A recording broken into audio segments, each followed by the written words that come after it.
Warwick Powell, welcome back to BRI Dialogues. Happy to be with you.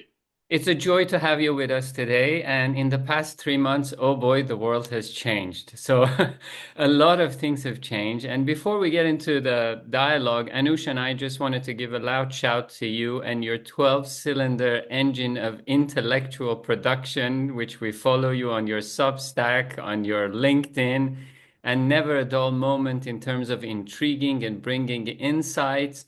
And of course, your recent book, The China Trust and Digital Supply Chains, which we will put the link into the comments.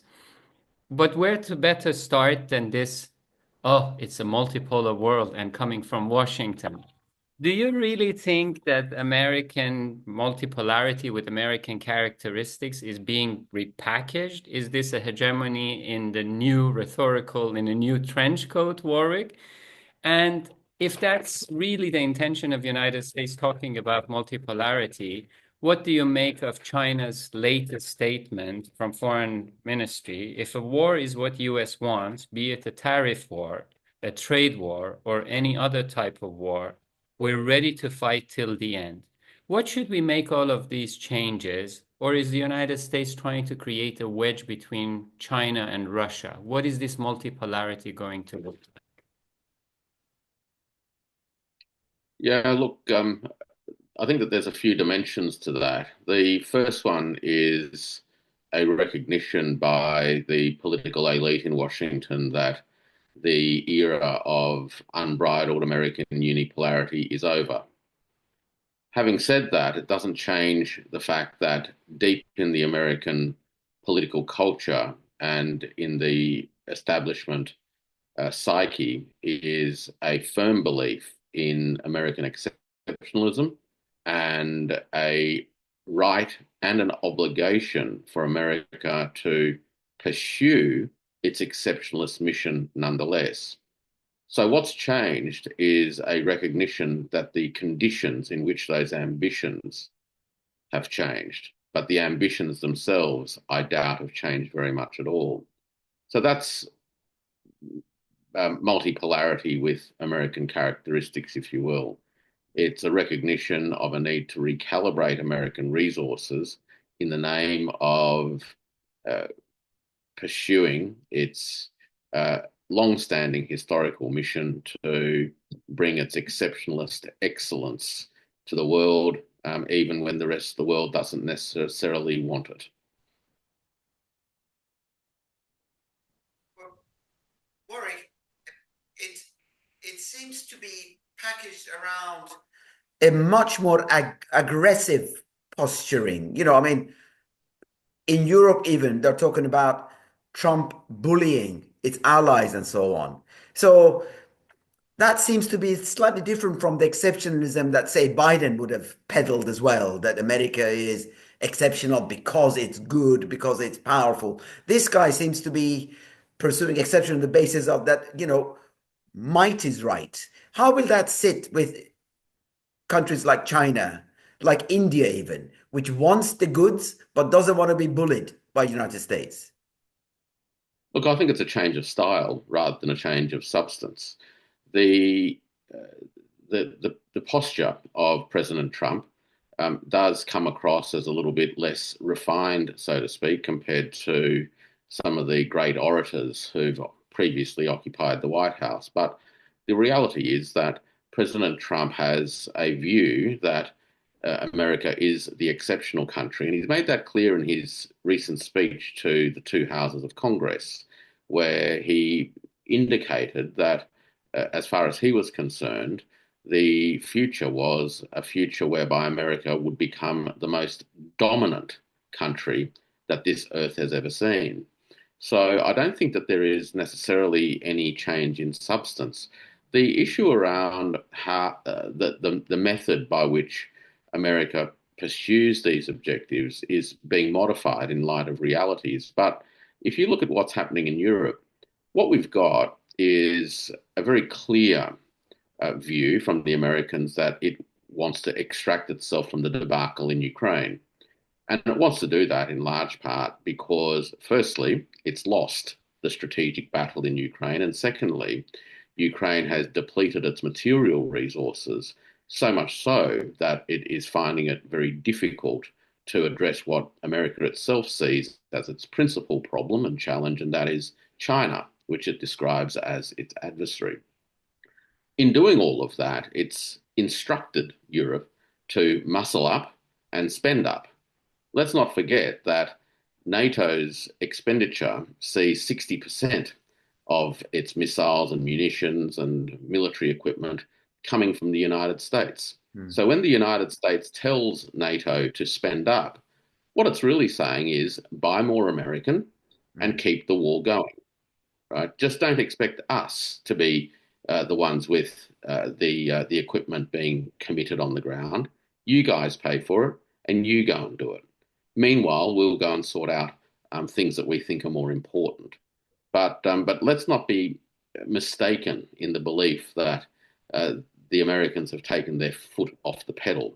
This is certainly not what I think any fair observer would say are the actions of a peace president. Let's not forget that during this past 5, 6 weeks, the situation in Gaza has not particularly improved, and this president has signed off on bombings in Somalia. This is a continuation of a regime that sees itself as having a right and an obligation to pursue its version of exceptionalism and domination over the world, and to do that, if necessary, by the use of arms and forces. So I think at this stage, in many regards, it's the more things change, the more they seem to stay the same. Yeah, yeah, absolutely. The last point. So his MAGA base, though, and indeed, the MAGA forces in Congress would like to see this isolationism take root, reshoring being very much part of that narrative that, we can make America, as you say, the dominant power because everybody's industry will just suddenly be sucked back into United States. But that isolationism doesn't sit very comfortably with what you're saying about maintaining its tentacles right across the globe, particularly when it comes to containment of China. So, where do you see these forces, these tensions manifesting themselves or being ironed out? Do they have the capacity to iron these out, do you think? Well, these are long-standing tensions in the American body politic. The Jacksonian tradition has been very much a part of the isolationist thread in American foreign policy, which has been relatively dormant or subordinated to an aggressive liberal internationalism that has animated American foreign policy, particularly over the last 35 years. My own view is that the pressures of the isolationists ultimately will not prevail. I might be wrong on that, but the real test is going to be whether or not America withdraws from NATO, whether or not America begins to actively dismantle its 800 plus bases around the world, whether or not it takes proactive steps to remove itself from the Asia Pacific arena. I doubt that any of that will happen. And in fact, I think that what America is going to try and do is compel its allies, its former colonies, and its client states to carry a greater burden, certainly financially, to muscle up and take on America's workload as America deals with its own constraints that have been terribly exposed during the course of this debacle and strategic defeat on the steppes of Ukraine. Warwick, we live in interesting times, without a doubt. Since we spoke in the last quarter, Indonesia joined BRICS Plus, the fourth largest population on planet Earth. So there's a growing, I would say, sovereign agency in Asia Pacific. And then they are looking and they see that the United States come and says, we want to annex Canada. And a NATO member, just a next door neighbor, comes and says, oh, we will protect our way of living. We will never become American. This is, the foreign minister of Canada last week on an interview. So all of a sudden, the way of living of an ally being protected against United States. What do the Asian Pacific nations make of all of this? And when they look as to, this bipolarity between US and China, when they see that, I mean, you live in Australia, there's always been a concern from Australia and living next to a big giant neighbor like China. But isn't there now a soft undercurrent of attraction towards the Chinese harmony in terms of coexistence, win-win-win versus American model when these things bubble up and all of the veils come off with one stroke of Donald Trump from Panama to Canada? What do you think the Asian countries think, and how will this affect all of the trade corridors and relationships in that part of the world? Well, Asia, of course, is not just one country, and that's Of probably course. the first point to note. It's made up of many countries, and each country in Asia does have its own particular perspective, underpinned by its own historical experiences as well as its geography, economic circumstances, and cultural ties. The situation in Australia is not dissimilar in that regard, in that it's actually many thousands of miles from China, and in between China and Australia we have the entire Indonesian archipelago, we have Papua New Guinea, we have Malaysia, we have the Philippines. The idea that Australia actually thinks that China has any interest, let alone a capacity to actually execute any military initiatives vis-a-vis the Australian mainland is laughable, and it is underpinned by a long history of anxiety in the Australian body politic in relation to Asia and China in particular, and a deep-seated fear of being abandoned by one of its great transatlantic protectors. So that's Australia. It's got to Right. work through a lot of issues if it is to actually have a more Asian, geographically oriented perspective towards its own security and its contributions to the security and peace and prosperity of the region. Insofar as the other countries of Asia are concerned, I think we are starting to see a recognition by many that, firstly, the era of American primacy in Asia is something that we can see in the rear vision mirror, which means that the regional environment is changing. The Japanese, I think, for the best part of the last decade, have noticed a progressive diminution of American military preponderance in the region, and partly because of nationalism in Japan, and partly because of a recognition that it can't rely on the United States forever, it has, in tentative ways, sought to exploit this little window to begin a process of remilitarization. Now, that's a difficult issue for Japan, in part because of its constitutional arrangements and the domestic politics that goes with that, in part because of its treaty arrangements with the United States, which sees American troops based in Japan, Right. which, by the way, are governed by extraterritorial arrangements whereby the Japanese themselves actually have no jurisdiction over American troops and American bases on Japanese territory. And the other factor, of course, is the Asia region itself is quite sensitive to the prospects of Japanese remilitarization. With all that said and done, I think the Japanese are progressively inching their way forward as far as exploiting American diminution and stretching itself a little bit more.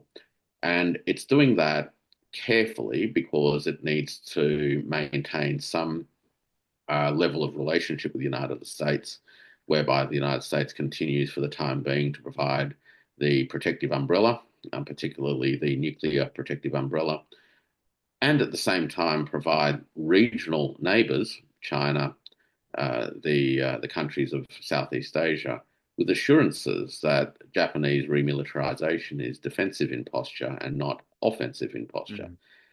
It's interesting to note that Japanese foreign minister made a trip to Beijing on Boxing Day last year, landed at 3 a.m. in the morning actually, and had some very detailed meetings early that day with his counterpart Wang Yi. whereupon a raft of agreements were signed between Japan and China, almost all of which were focused on strengthening people-to-people interactions. My read of that is that that trip was firstly to provide some reassurances that Japan was going to arrange itself to be a constructive contributor in the region, notwithstanding its remilitarization. So it was about providing assurances.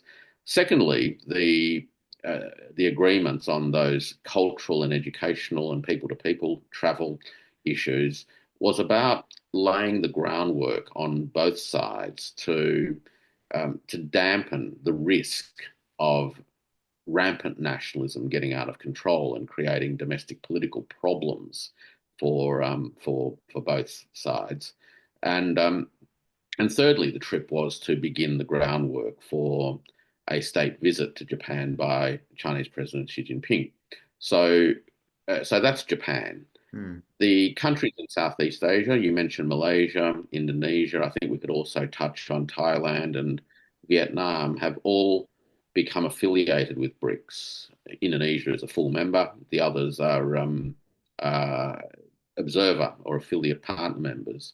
But that tells us something. And what it tells us is that countries of the region are looking to secure their place at the multipolar economic table.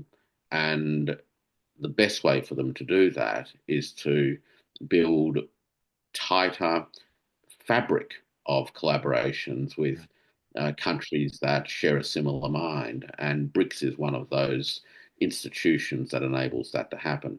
Now, of course, all of this points back to a strengthening in the end of ASEAN as a regional institutional core that can provide the ballast for regional stability as the region itself transitions from one where the United States occupied the primary position to one in which it no longer occupies that position. Wow. So, Warwick, I've got 4 questions, but I know Ali's not going to let me have the 4. So I'm going to go with 2 and then bank the other 2 for a moment. The 2, one is that intrigues me is, so where do you see AUKUS going in this new world order that Trump is bringing about? One. And secondly, how do you read the National People's Congress going on in China? Is that about reflecting internally about the domestic economic issues that China is facing? Or is it much more about, look, we are able to provide stability through the systems that we've established in China that can become, if you like, a role model compared with the chaos of Washington? AUKUS first. I'm glad you only kept this to 2 questions because I'm not sure my brain can cope with 4. So AUKUS first. I think there is a growing realization in Australia that the AUKUS arrangement, particularly the Track 2, which is the submarines deal, is unlikely to ever see the light of day. And that's despite the best efforts of the insecurity establishment, as I like to call them, to pump up the importance of the arrangements and diminish or talk down the risks of the submarines never appearing. Now, it is highly unlikely that any government in Australia of either dominant flavour will explicitly ditch AUKUS. It would be simply too embarrassing politically, even in the context of the instabilities that have emerged post the re-election of Donald Trump. What's likely to happen is that Australia will continue to pay hand over fist as part of its commitments to this agreement and gain no improvements in assurances from the United States that anything material will ever happen. There is every likelihood, in fact, that under a Trump presidency, the price each year will keep going up, and the delays in prospects of Australia ever receiving what it's paying money for continues to extend out. in 20 years' time, provided that we're all still here, people will look back and say, gee, I wonder when it was that an Australian government in its own mind quietly just walked away from AUKUS without ever saying so. So look, that's what I think is unfolding with AUKUS. The question of the two sessions in China, I think you've touched on the two sides of the one coin. The stability that is being projected has both a domestic purpose as well as an international purpose. Internationally, it of course makes it very clear to the rest of the world that China is getting on with business. It is continuing to do what it has been doing for a long time, and therefore it is a credible and stable partner in a turbulent landscape. Domestically, of course, a steady hand at the tiller as China continues its significant industrial restructuring and progresses what I call the three great rotations. So one's the industrial rotation, the second is the demographic rotation, and the third one is the geographic rotation. As it continues to work its way through that intertwined set of transformations, it is also making an energy transformation as well. Now, it's not a transition from an abandonment of fossil fuels to be replaced holus bolus by a future of renewables. In fact, we're seeing an augmentation of what was a dominantly fossil fuel-based energy system to one in which fossil fuels will over time play a lesser proportionate role. So you've got energy thrown in, and you need a steady hand at the tiller to manage all of that, whilst at the same time sustaining a certain level of economic growth, which provides the engine for continued employment. You've got to remember, in China, over the last 10 years or so, the unemployment rate has hovered around 5.1, 5.2% quite consistently. And that's despite the significant structural changes that have been taking place. And what that tells you is that as employment in certain industries that are being wound down, such as property development, takes place, those people who, of course, quite understandably are losing their jobs as part of that process are finding work elsewhere. And in aggregate terms, that employment process has also taken place whilst real wages have increased. So China is managing a structural transition. It's maintaining employment levels or holding unemployment steady whilst ensuring a rise in real wages.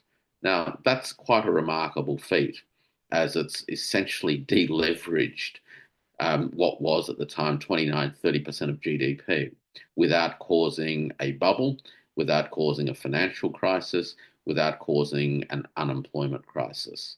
And if anybody ever suggests that the housing market in China somehow represents a crisis, I'd simply say to them, had they not pricked the bubble in 2018 and allowed it to continue extending its leverage, then you'll see a crisis. What China actually has done is a remarkably successful release of leverage without causing any widespread damage across the economic system as a whole. So that's what I think is going on at the two sessions.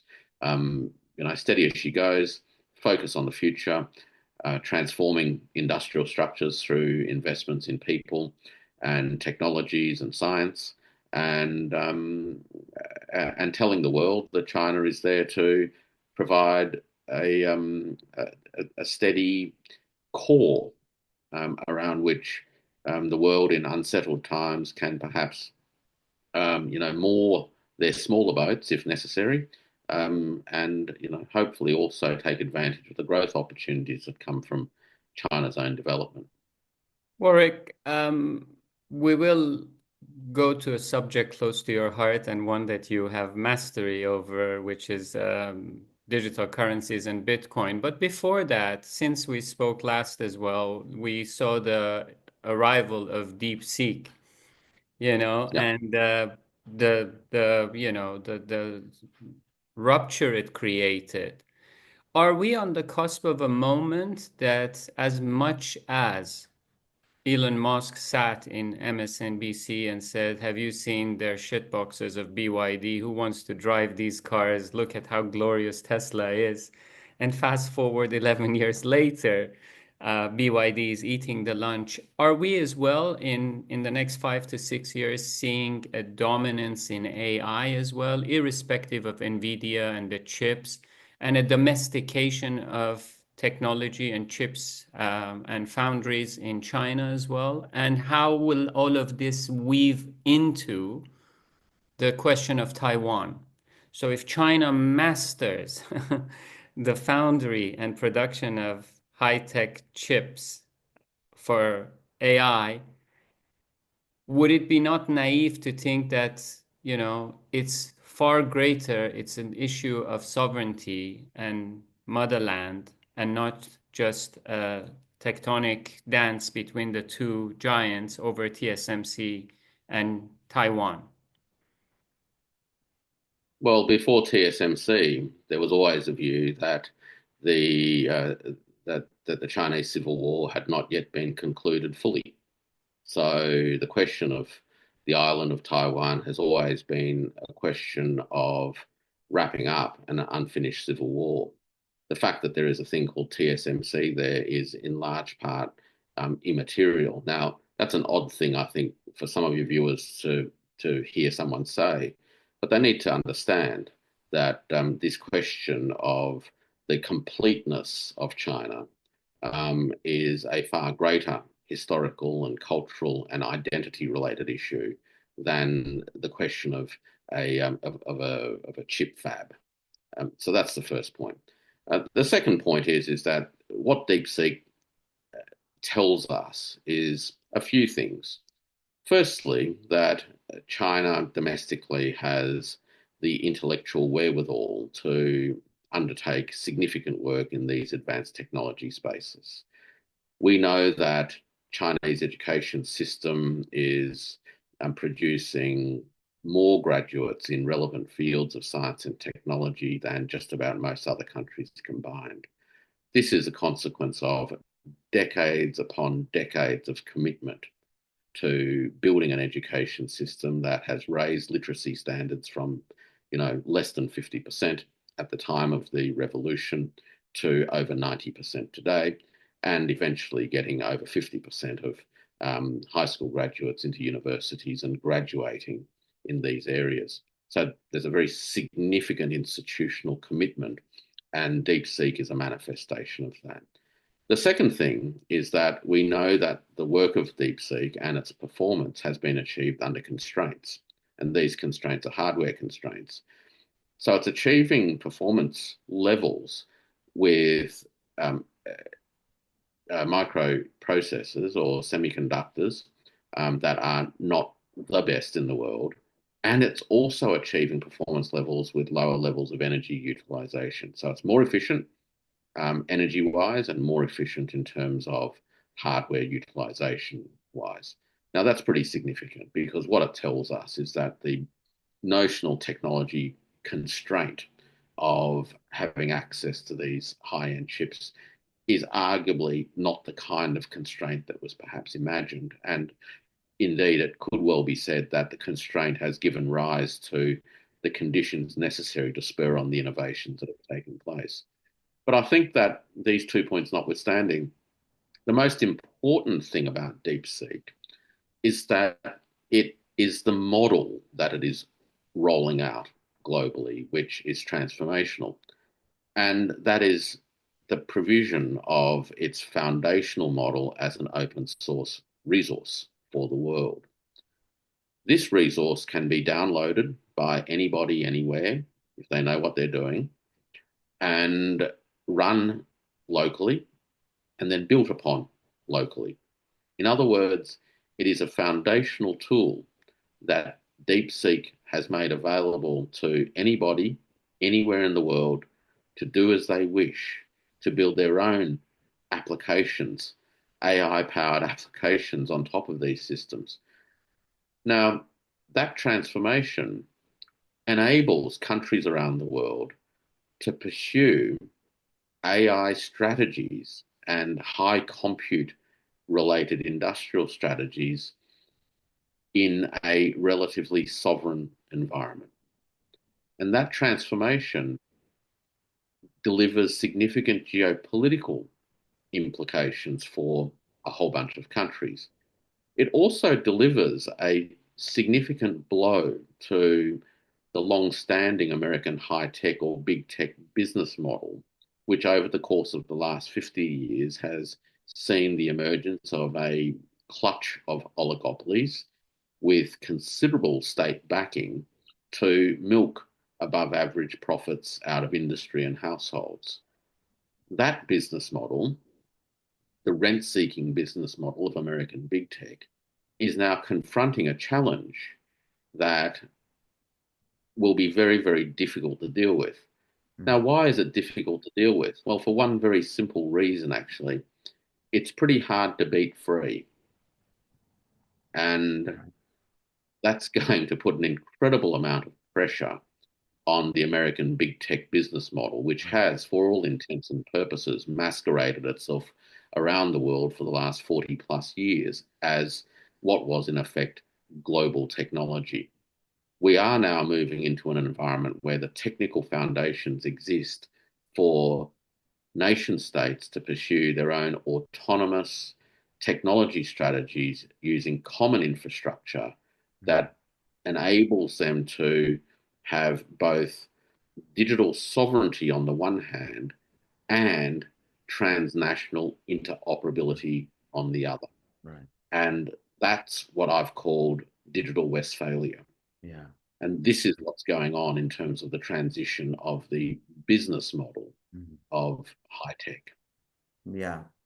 Warwick, that's outstanding. You know, our government keeps talking about AI, but it seems to be so 20th century in terms of what you've said. That they don't seem to have grasped these transformations that you've outlined so brilliantly for us. So we must make sure that Downing Street gets a copy of this once it's released, so that they don't waste millions of pounds of taxpayers' money in ways that's going to be unproductive or indeed not yield the kind of efficiencies, opportunities that they aim to gain from this.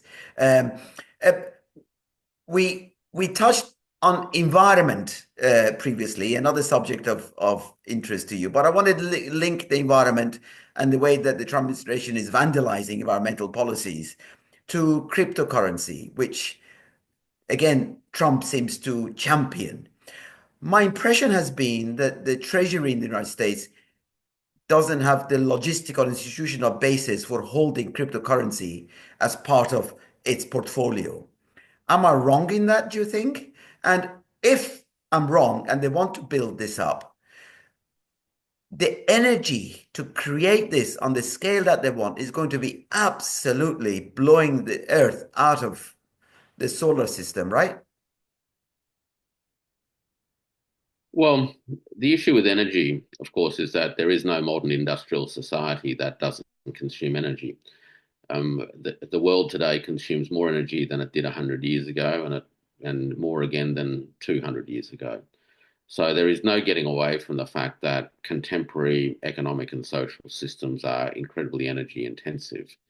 The challenge, I think, for societies at large is whether or not we can maintain acceptable standards of living and sustain that whilst reducing the amount of energy that we actually do use to meet those objectives. There is, of course, the challenge of the Jevons paradox, which is that as energy becomes cheaper, we actually end up using a hell of a lot more.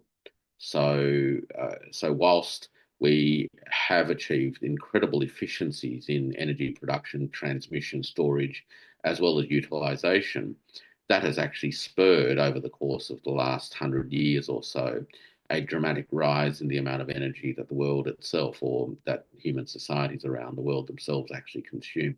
So that's the backdrop to this issue of cryptocurrencies. The second issue is the source of the energy. One of the concerns that people have got is that the source of the energy to run the network of computers that are necessary for decentralized networks is fossil fuel based, and therefore that's contributing to CO2 emissions, climate change, etc., etc. But let's not forget that, as I mentioned, there isn't an aspect of modern life that isn't energy intensive, and traditional banking networks are also incredibly energy intensive too. The expansion of AI is going to be incredibly energy intensive. And so crypto by itself, I would probably suggest, probably doesn't deserve to be singled out as a bad energy user kind of thing. Having said that, though, the real question about cryptocurrency is uh, uh, what's its use? And my own view is that the opportunities that distributed ledgers brings in terms of mitigating the risk of single actor capricious intervention, censorship, prohibitions, asset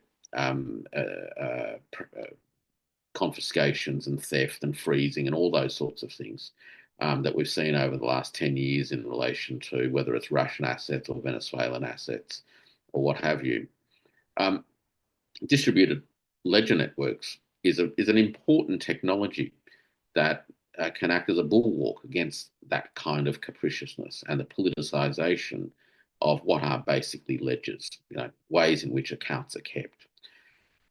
The problem is that, notwithstanding those possibilities and those important benefits, the technology was exploited by some very, very clever people from the finance sector who magicked up a bunch of digital assets and sold them effectively as part of a dream, typically a get-rich-quick scheme. And we now have a world where we've had probably arguably 3 major cryptocurrency pump and dump episodes in the course of the last 8 years, where many ordinary people have had their fiat currency based wealth stripped, and a relatively small number of people have had their fiat currency based wealth dramatically increased through the processes of cryptocurrency speculations. So whilst from a technology point of view, there was an incredible amount of potential around integrity, around censorship resistance, and those sorts of things, the technology has been incredibly badly abused and exploited to a point where I think it is going to struggle to recover its reputation.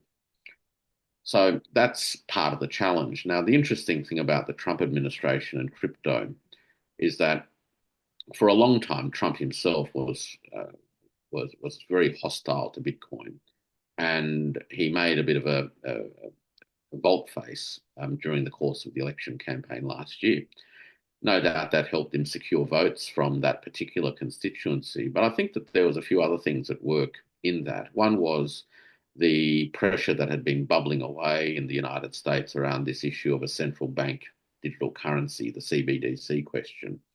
The Fed had initiated a research project exploring it, and various segments of the American body politic, particularly from the libertarian parts of the political spectrum, together with parts of the Republican Party, latched onto this issue and began campaigning strongly against the Fed and its research project on CBDCs. The problem with rejecting CBDCs outright, which Trump has done, without replacing it with something else, runs the risk of leaving the United States exposed to having no digital strategy at all when it comes to financial assets and currencies. So Trump, in a sense, had to fill that void. And he did that firstly by becoming a crypto convert, and then secondly now moving to support the regulation of so-called stable coins. Interestingly, of course, we've also seen the launch of the Trump token and the Melania token in the course of the last few weeks. Uh, Unsurprisingly, the meme tokens experienced a rapid rise and a not particularly graceful fall. And as it did that, a small number of wallets, I don't know how many people, because one person can have more than one wallet, but a relatively small number of wallets was able to clean up quite substantially as a result of the pump and then the subsequent dump. So, what does all this tell us? Well, it tells us that proximity to the presidency delivers a certain amount of marketing cachet to start with. The second thing it probably tells us is that what the regulatory arrangements end up being, and therefore, regardless of whether or not anybody involved in these particular meme coins will have broken a securities law or not, they do have as a backstop a presidential pardon in the offering, and so they've basically got themselves a license to make hay while the sun shines. So that's the sort of crypto side of things.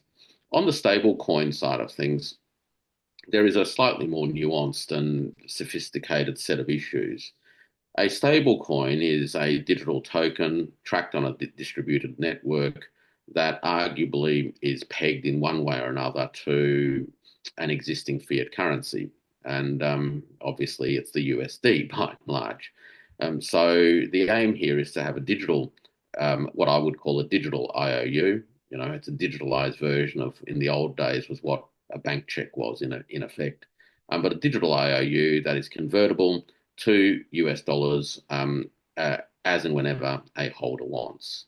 Now, that's all well and good, but the regulatory arrangements basically require a dollar for dollar collateralization, whether it's with USD in the bank or with a bundle of assets, whether it's USD and other forms of commodities, ostensibly of equivalent value.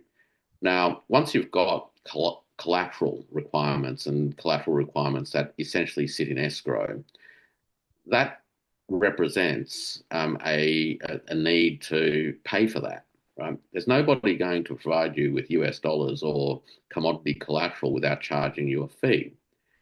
Now, what's that fee going to be? Well, it's going to be higher than the US Treasury bond rate. So, we know that it's going to need to pay better than a bond. So the question is how are the issuers and operators of stablecoins going to recover sufficient costs to pay the interests, the cost of money, the cost of collateral, as well as make a margin themselves? Well, time will tell as to how popular a relatively expensive digital IOU is going to be. But if that's what America is going to end up with, instead of a CBDC, which, for whatever the arguments are, and let's not go into that tonight, but whatever those arguments are, if it doesn't go down a CBDC route, it's basically going to end up with a more expensive option as far as the digital unit of payment is concerned. And that's just a function of the fact that you've got to pay for the collateral. Warwick, I have two questions. It's my payback time to Anush, but both on digital currencies. Isn't there a bigger element here? Because America at the moment, the United States, is talking about seizing cryptocurrencies to build that reserve, as Scott Bessent said even 2-3 days ago. But is there an urge by Donald Trump for reindustrialization, and that requires a cheaper dollar? So if he can shift the foreign exchange in buying Bitcoin, he has shifted the money towards Bitcoin, reduced the dollar value against renminbi and others.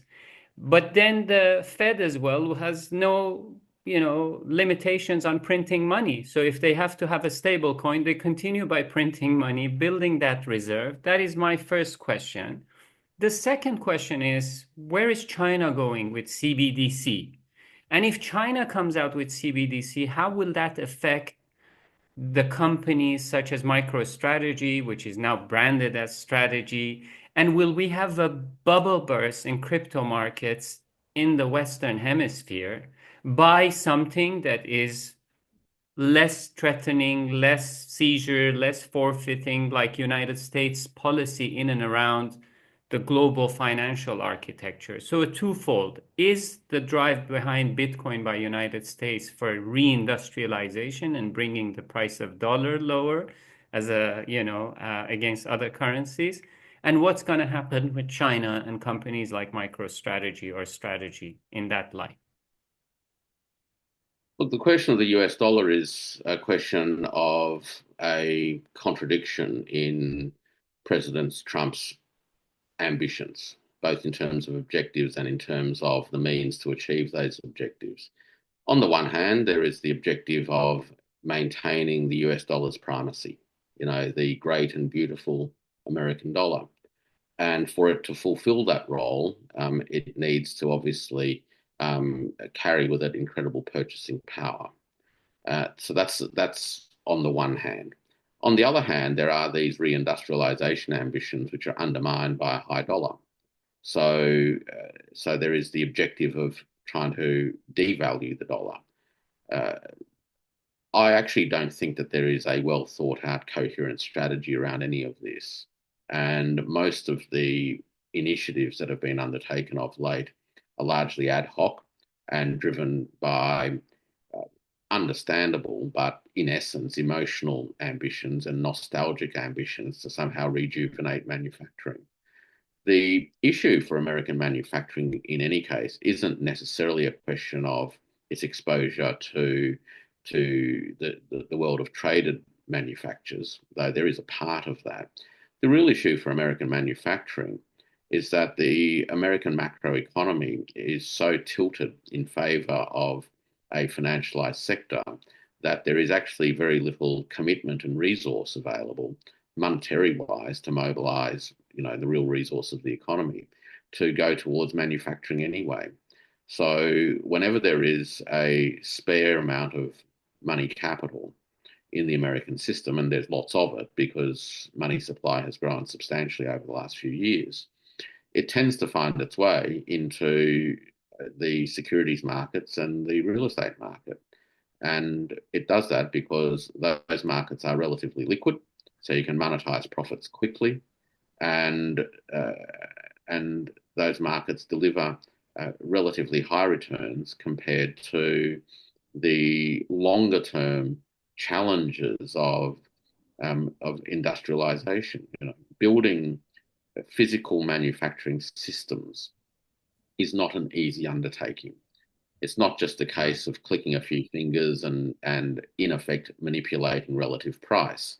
So tariffs is about manipulating relative prices, just as devaluing the US dollar is about manipulating relative prices.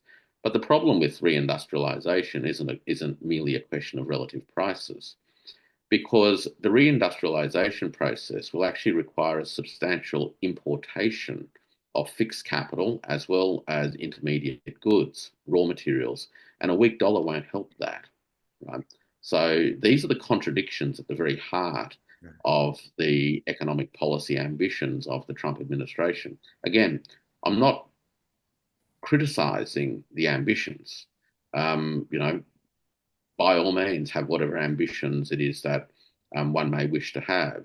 The question here is whether the means that are being implemented are going to contribute towards the realization of those ambitions or not. And my submission here is that they certainly won't. Now, that's going to be a problem in due course, right? Because when the gap between promise and reality continues to grow wider, the political situation domestically becomes more fragile. And a fragile political environment leads to, particularly in electoral contexts, can often lead to some pretty crazy things happening, very unstable and unpredictable events taking place domestically, which then have spillover effects globally, which I guess takes us back to the two sessions, which is an incredibly steady environment compared to what I've just been describing. So that's that part. Now, in terms of China and CBDCs, the Chinese CBDC project, the digital RMB, has already gone live. It's notionally still in trial, but it's been in trial now for a number of years. and it is now officially being counted as part of the official money supply. So the rollout of CBDCs in China will only take place in the context of overall monetary policy. And that monetary policy envelope will dictate the rate at which digital currencies will find their way into circulation. There are other constraints and issues, which is, people's willingness to implement the wallets and, those sorts of technical onboarding questions, but they're not the real issues from a system point of view. The fundamental issue here is that the digital RMB is now part of the domestic money supply, and it will therefore be governed and constrained by wider monetary policy considerations. It's not a tradable instrument. It's principally a domestic currency at this point in time. There is some talk that a version of the ERMB will be made available to support cross-border transactions, and no doubt through programming that's readily accomplished. But it is principally a domestic means of payment. And as a result of that, I seriously doubt that it will have any substantial repercussions in terms of global capital markets. Thank you, Warwick. It'll be remiss of us if we end the conversation without mentioning tariffs once. So I've done that. I don't want to give a prolonged question, but I'm really interested. I think we're all interested in your analysis of this tariff chaos that's brewing and where you see all this going. Well, the imposition of tariffs, there's a theory behind it, of course. There's an idea as to what it's meant to do. So the stated idea is that it will cause a reduction in imports and ultimately incentivize manufacturers in particular who manufacture in other parts of the world and sell to the United States to relocate manufacturing and benefit from a zero tariff environment. The other argument that's advanced by President Trump around tariffs is that somehow the tariffs collected it represents the collection of money from foreigners, and that will make America rich. Now, that's not going to be the case. That's not how tariffs work, but I think you can put that to one side. I think that's largely political hyperbole, which no one serious actually takes seriously. And in any regard, even if you counted that as revenue to government, and there was talk that somehow tariff-based revenues would compensate for abolishing federal company and personal income taxes. If you do the numbers, you'll realise that that there's no way that you can collect enough tariffs to do that. So none of that's realistic. So we're left with the first proposition, and that is that a change in relative prices is to reduce imports and then incentivise the relocation of manufacturing.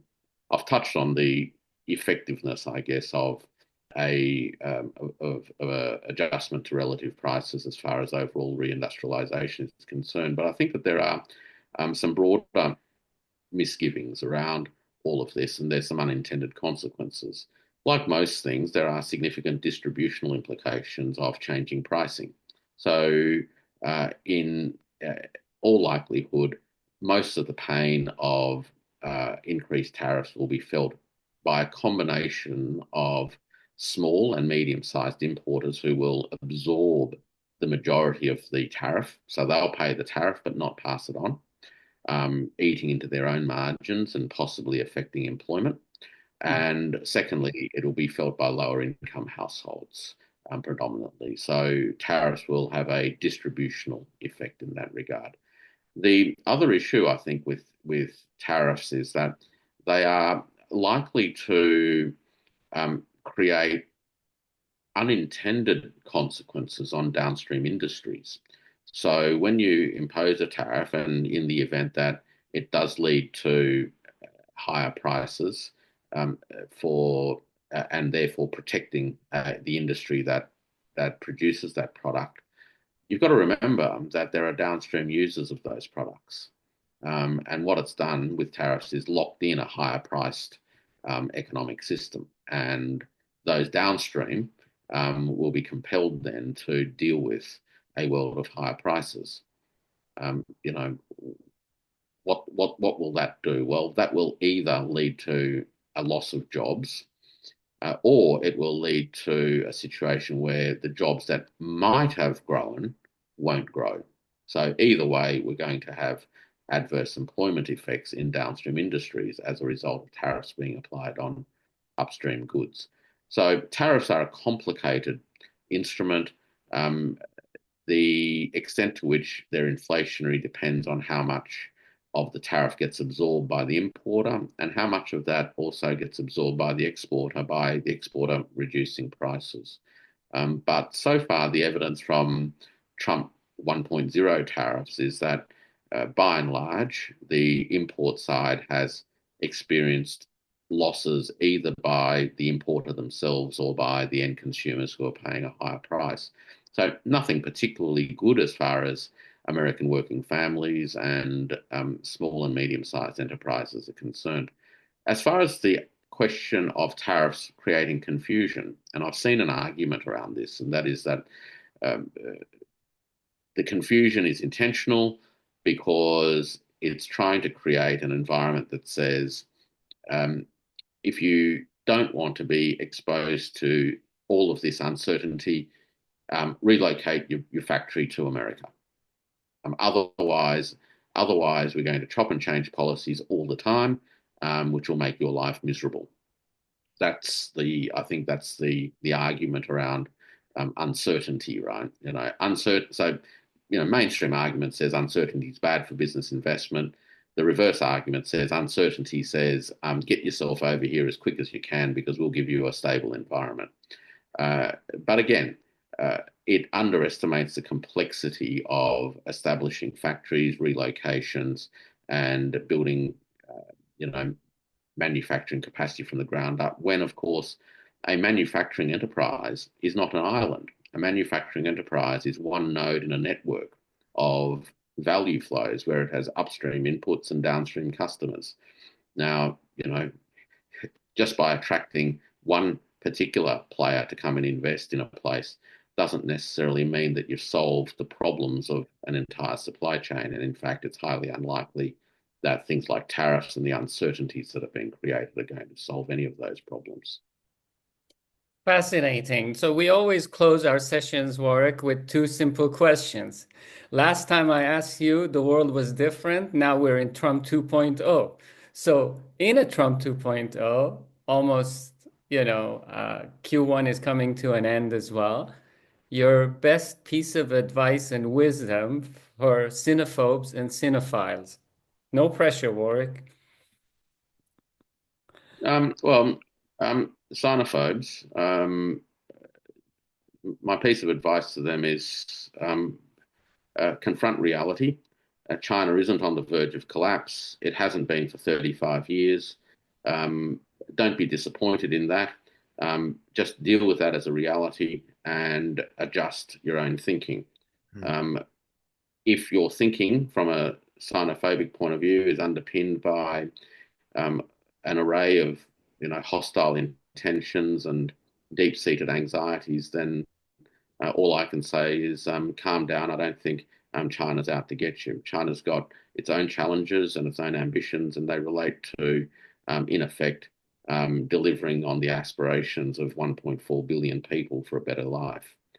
So that's China. The world is not constructed. Well, not everybody in the world views the world as a zero-sum competition, and China certainly doesn't do that. So, you can persist in viewing the world as zero-sum, but if everybody else doesn't, then you're the one missing out.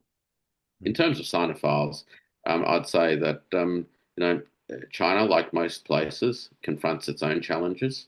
Large groups of people with their own ambitions and desires need to be, continually managed. And as China goes through these very significant rotations, as I call them, as well as transitioning to an environment where renewable energies will play a greater role proportionately going forward, then there's always the prospect that these processes and won't always be smooth.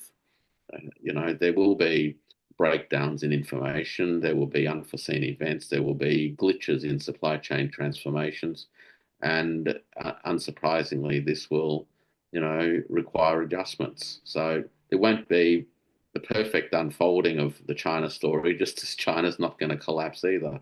But by and large, I think Chinese policymakers and Chinese enterprises and Chinese people are coping relatively well and continue to, put their head down and their bum up and work hard towards, both personal and collective aspirations. So basically, to one side, live with it, chum, and to the other side, enjoy the experience, enjoy the ride, which is absolutely fantastic.